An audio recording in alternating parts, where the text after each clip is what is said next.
जय जय रघुवीर समर्थ. समर्थ म्हणतात की संकटाचा सामना हा धाडसाने करा. समर्थ म्हणतात की संकटाचा सामना धाडसाने करा. आणि म्हणून समर्थ म्हणतात की आपल्या आयुष्यामध्ये कधी कोणती समस्या येईल, कधी कोणतं वादळ येईल, कधी कोणतं तुफान येईल आणि कधी कोणतं संकट येईल हे आपण सांगू शकत नाही. आणि म्हणूनच समर्थ म्हणतात की संकट ह्या समस्या हे आपल्याला सांगून येत नाहीत. संकट व समस्या आपल्याला कॉल करून, फोन करून किंवा आपल्याला सांगून येत नाहीत. या आपल्या आयुष्यामध्ये अचानकच उद्भवतात, अचानकच येतात की त्यांना निमंत्रणही द्यावं लागत नाही. कधी कोणती समस्या, कधी कोणतं वादळ, कधी कोणतं संकट आणि कधी कोणतं तुफान आपल्या आयुष्यात येईल हे आपण सांगू शकत नाही. आपलं जे रुटीन चाललेलं असतं त्यामध्ये एखादी समस्या आली की पूर्णपणे आपलं माइंड बिघडतं. आणि जर आर्थिक वर समस्या आल्या तर त्यावेळेस मात्र पूर्णपणे आपलं माइंड बिघडतं आणि पूर्णपणे आपल्या मनामध्ये असंख्य विचार चालू राहतात. एवढे विचार येतात की रात्री आपल्याला झोपही येत नाही असं समर्थ आपल्याला ते सांगतात. समर्थ म्हणतात की जर एखादी व्यक्ती नोकरी करत असेल आणि नोकरीच्या ठिकाणी तिला जर एखादी समस्या आली किंवा काही कारणानिमित्त किंवा काहीतरी समस्या येत असतात, त्यामुळे जर तिने ती नोकरी सोडली तर पुन्हा तिला तिच्या आयुष्यामध्ये अनेक समस्या, अनेक प्रश्न, अनेक वादळ, अनेक मनामध्ये विचार, असंख्य विचार चालू राहतात की डोकं पूर्णपणे जड होतं आणि डोकं दुखायला लागतं. कोणता निर्णय योग्य आहे, कोणता अयोग्य आहे, आपण जे केलं ते योग्य आहे का अयोग्य आहे हे सुचत नाही आणि सतत तेच विचार येत राहतात. आणि ज्यावेळेस आपलं आर्थिक बंद होतं त्यावेळेस मात्र घरातील लोकांचेही पूर्णपणे स्वभाव बदलून जातात. कारण आर्थिक असतं त्यावेळेसच सर्वजण उत्तमाचं वागतात. ज्यावेळेस आपला येणारा पैसा ज्यावेळेस बंद होतो त्यावेळेस घरातील लोकांचे स्वभावही पूर्णपणे बदलून जातात.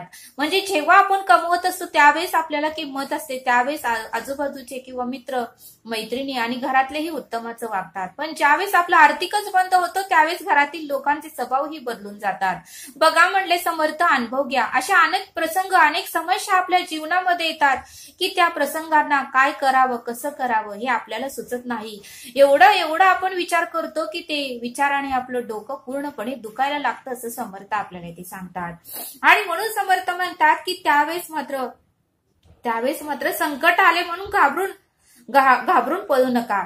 जेवढं आपण संकटांना आणि समस्यांना घाबरून पळू तेवढं समस्या आणि संकट स्पीडने आपल्या मागे येणार आहेत.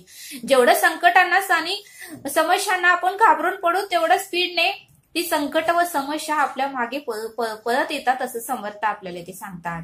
समर्थ म्हणतात की एखादं कुत्र, तर त्या कुत्र्याला बघून जर आपण पळत सुटलो का तर ते चावल, त्या स्पीडने ते कुत्रा आपल्या मागं लागतं आणि मग मात्र आपल्याला काय करावं कळत नाही. त्या कुत्र्याच्या समोरच आपण उभा राहिलो, त्याच्या डोळ्यात डोळे घातले त्यावेळेस मात्र ते समोरचं कुत्र ही घाबरून जाणार आहे. आणि म्हणून समर्थ म्हणतात की संकटांना घाबरू नका.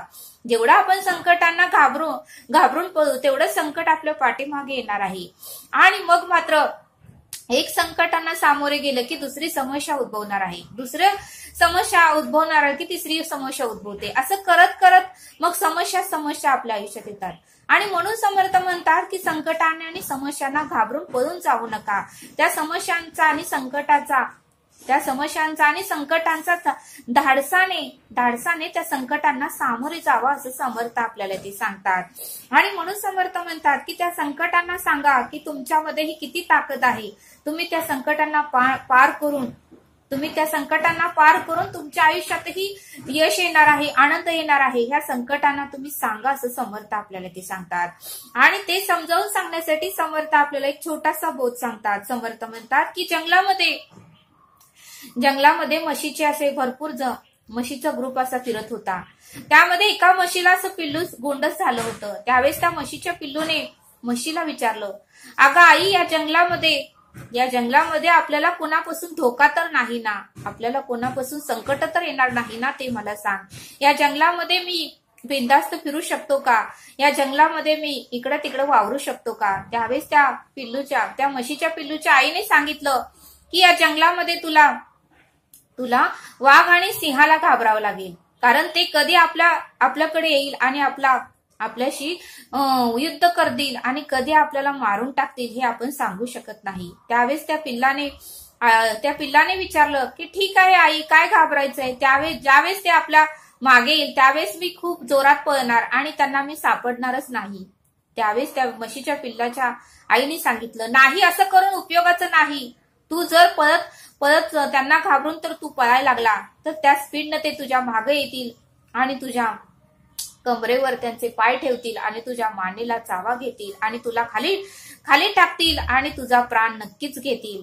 मग त्यावेळेस त्या म्हशीच्या पिल्लूने विचारलं, अगं आई, मग अशा संकटाच्या वेळेस मी काय केलं पाहिजे, मी कसं त्यांचा सामना केला पाहिजे, तू मला सांग. त्यावेळेस त्या म्हशीच्या पिल्लूच्या आईने सांगितलं, ज्यावेळेस सिंह किंवा वाघ तुझ्या समोर येईल, ज्यावेळेस सिंह किंवा वाघ तुझ्या समोर येईल त्यावेळेस मात्र तू घाबरायचं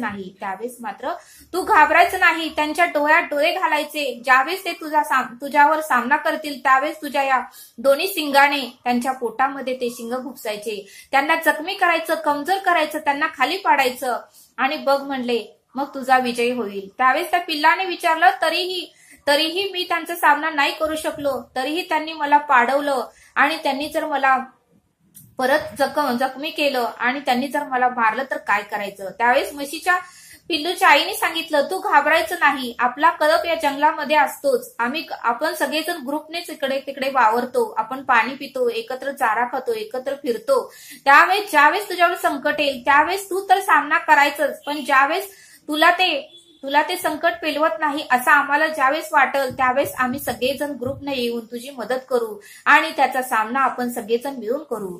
त्यावेळेस मात्र त्या पिल्लाला खूप आनंद झाला आणि त्याने आपल्या आईचे आभार मानले आणि आपल्या आईला मिठी मारली.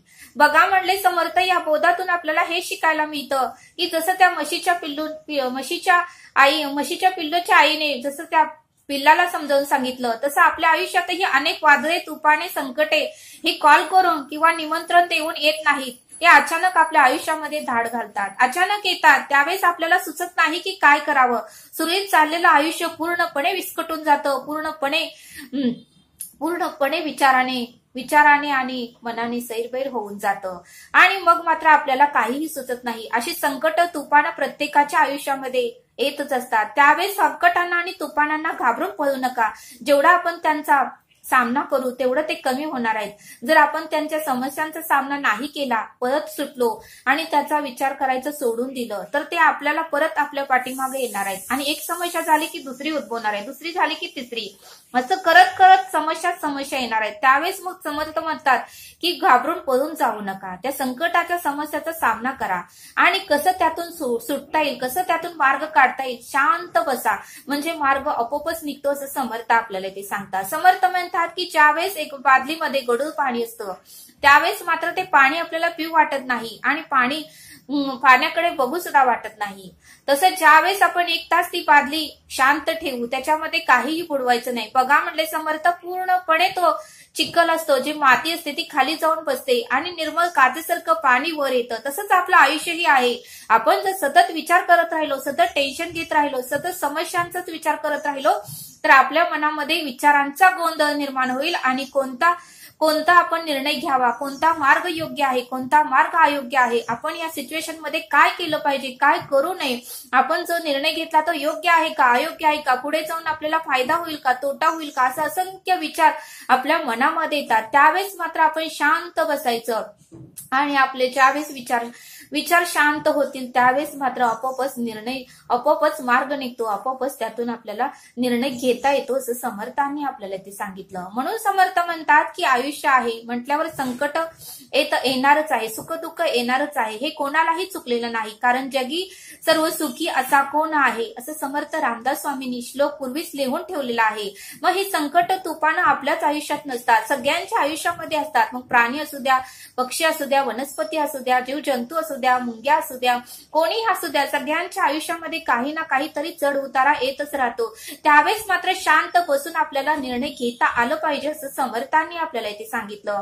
म्हणून समर्थ म्हणतात की देव पण ही उगाच कोणाला येत नाही. ज्यावेळेस मोठा दगड हा छन्नीचा घाव सहन करतो त्यालाही अनेक वेदना होतात, अनेक दुःख होतात, नकोसे वाटतात ते घाव आणि तो मग मात्र तो मात्र सगळं काही सहन करतो, कारण त्याला देव पण पाहिजे असतं. त्याला वाटतं की आपण जर हे घाव सहन केले, हा त्रास सहन केला, हा वेदना सहन केला की पुढे जाऊन आपली मूर्ती उत्तमाची होणार आहे आणि या मूर्तीची पूजा होणार आहे. सगळेजण आपल्या पाया पडणार आहे आणि सगळेजण आपल्याला मंदिरामध्ये प्रतिष्ठापना करणार आहे.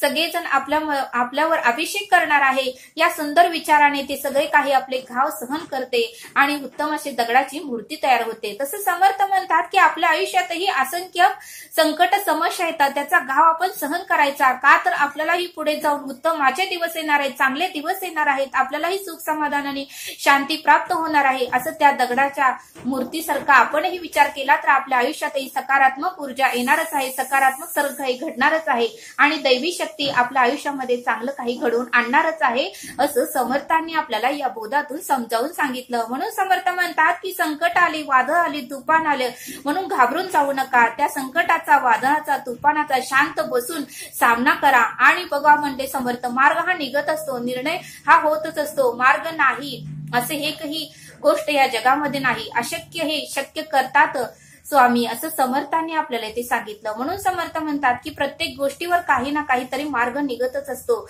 मार्ग नाही अशी एकही गोष्ट नाही, असं समर्थांनी आपल्याला ते सांगितलं.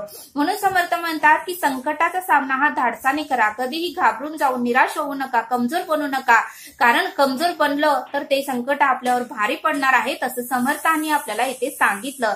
तरी हा व्हिडिओ आवडला सबस्क्राईब करा. भेटूया पुढील भागात. धन्यवाद. जय सद्गुरू.